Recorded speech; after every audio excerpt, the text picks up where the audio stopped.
네, 안녕하세요. 오늘은 SSD 창호에 대해서 알아보도록 하겠습니다. 네, 첫 번째로 시공 방법에 대해서 말씀드리고요. 두 번째로 샵도면 확인, 그리고 요약 정리하겠습니다. 네, 첫 번째로 시공 방법입니다. 네, 지금 보고 계시는 사진이 부대 시설의 방풍실이에요. 그래서 이쪽이 외부, 바닥은 석재 마감이고요. 그리고 방풍실은 타일 마감입니다. 이 안쪽도 타일 마감이고요. 방풍실 SSD 도어 보면 지금 방통치기 전인데 이렇게 마감 두께만큼 SSD 창으로 올린 부분이에요. 그래서 그 노란색 라인이 콘크리트 바닥 라인이고 요 보라색 라인이 마감 라인입니다. 그래서 보시면 이 SSD 창호가 20mm 묻힌다는 거예요. 여기 지금 120바인데 20mm 묻히니까 100바가 나중에 노출이 되겠죠. 그리고 지금 보고 계시는 사진이 마감이 끝났을 때요. 이 어두운 부분이 외부 쪽이고 여기가 방풍실, 그리고 여기가 부대시설 복도 부분입니다. 바닥 마감 보면 이쪽 외부가 석재 마감이에요. 바닥 마감이. 그래서 100 마감으로 놨고, 그리고 여기 방풍실도 이 바닥 레벨이 같아야 하기 때문에 100, 그리고 내부는 60 마감인데 방풍실 창호에서 한 2m에서 한 4m까지 앞에까지는 100 마감으로 넣고 경사지게 해서 나머지 60 마감으로 지었습니다. 그리고 지금 보고 계시는 부분은 이쪽이 어린이집이에요. 어린이집인데 이 외부 쪽이 100 마감, 석재 마감이기 때문에 100 마감, 그리고 여기가 타일 마감, 똑같이 100 마감이에요. 턱 20mm 주고, 그리고 마루 시공을 했습니다. 그리고 지금 보고 계시는 사진이 방풍실에 백판넬을 설치한 부분이에요. 이 백판넬은 알루미늄 창호 설치할 때는 색깔이 어두운 색 계통이었죠. 이 프레임이.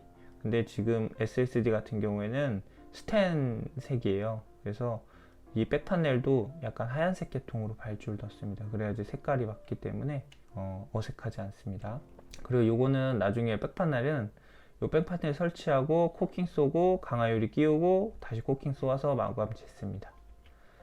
그리고 지금 보고 계시는 게 그 SSD 창호에 단열바가 들어가 있는 단열 성능의 SSD 창호입니다. 지금 보시면 이 고무가 단열바예요. 이쪽이 외부고 이쪽이 내부인데 외부에서 차가운 기운이 내부로 못 들어가게 이 단열바가 막아주는 겁니다. 그래서 이 SSD랑 이쪽 SSD랑 분리가 돼 있어요. 그래서 보시면 이쪽 이렇게 보고 있는 면이 이쪽 면을 보고 있는 거예요. 그리고 보시면 요 지금도 단열바가 여기도 끊겨 있죠. 요거는 내구성이 좀 떨어져요. 작업 지시를 다시 해서 뭐 땜빵을 하거나 아니면은 재발주해서 시공하시는 게 좋습니다.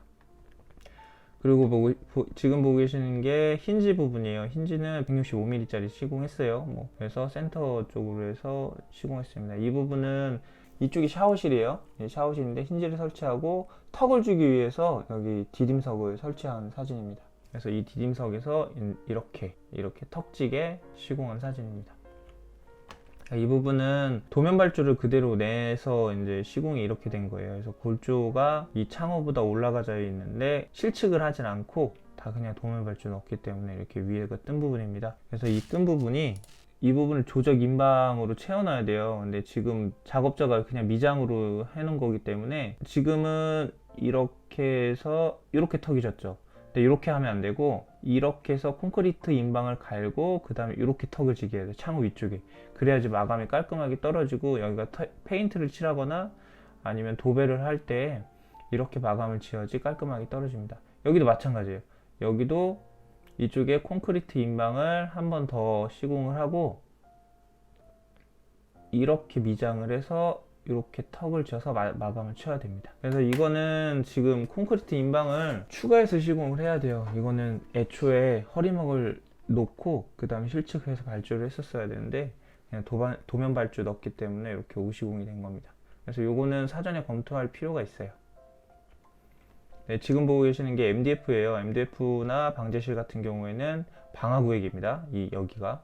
근데 방화구획인데 알루미늄 창으로 시공이 되어 있었어요. 그래서 그 알루미늄 창호를 빼고 SSD로 시공을 한 겁니다. 이 방화구획에서는 알루미늄 창호는 방화 성능이 없기 때문에 SSD로 시공해야 됩니다. 그리고 유리 같은 경우에도 일반 유리로 시공하면 안 돼요. 화재 시 깨지기 때문에 반드시 강화유리나 망임 유리로 시공해야 됩니다. 이 부분은 어린이집인데 어린이집 부분에 이렇게 손끼임 방지를 시공을 해야 돼요. 요거는 뭐 구청이나 시청에서 그 어린이집 관련 관리자가 나왔을 때 요거는 꼭 지적하는 지시사항입니다. 네, 도면 검토하겠습니다. 네, 지금 보고 계시는 게 SSD 창호 상세도예요. 보면 요 부분, 요 지금 요 단면과 요 지금 단면, 그리고 요 단면이 있어요. 지금 1번, 2번 단면인데 2번 단면을 보시면 이쪽이 픽스창, 여기가 지금 강화 유리도어 여닫이문이고 이쪽이 픽스창이에요. 그리고 단면 3번 요겁니다. 요게 지금 설치가 되어 있고 그 하부에 90mm짜리 스테인레스가 있고 그 다음에 강화 유리를 끼워 넣은 상태입니다. 그리고 중요한 게 이 4번 단면이에요. 이 픽스창 있는 부분인데 이 픽스창 있는 부분에서 마감이 정리가 됩니다. 그래서 이 허리먹이 1300짜리예요. 허리먹이 1300이고 요 지금 20mm 묻히죠. 그러면 창호 설치는 실질적으로 1320에 설치가 되는 거예요. 그러면 이 하단바가 120짜리인데 20mm가 묻히니까 100만 노출이 되겠죠. 이렇게. 그래서 시공을 하면 됩니다. 그리고 그 20mm 묻힌 거에 맞춰 가지고 요 지금 힌지를 설치하고 그 힌지 옆에 이렇게 재료 분리대 40에 20mm짜리를 시공합니다. 요거는 힌지랑 요 재료 분리대는 최종 마감 라인이랑 딱 맞춰서 시공을 하셔야 돼요. 그래야지 방통 치고 최종 마감재를 붙이면 마감이 깔끔하게 떨어집니다. 그래서 마감 1300에서 가장 중요한 건 요 마감 1300에서 20mm 더 내려서, 그러니까 1320에 이 SSD 창호를 설치하시면 됩니다. 네, 요약 정리하겠습니다.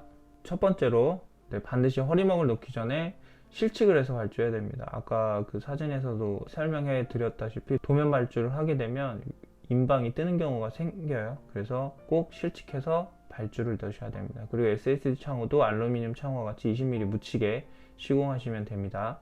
그리고 세 번째로 단열바일 경우에 단열바와 창호 겹친 길이는 50mm 이상 나게 하셔야 돼요. 이거는 알루미늄 창호 동영상을 보시면 될 것 같아요. 거기서 자세하게 설명했으니까 간단하게 설명하고 넘어가도록 하겠습니다. 그리고 네 번째로 SSD 창호 같은 경우에는 부대시설 현관이나 방풍실에 많이 사용해요. 예전에는 상가에서도 많이 사용했는데 요즘은 상가에서도 알루미늄 창호를 주로 선호하는 편입니다. 그래서 부대시설 메인 현관이나 방풍실에 보통 SSD를 사용하고 알루미늄 창호가 보통 주로 사용됩니다. 네, 이상입니다.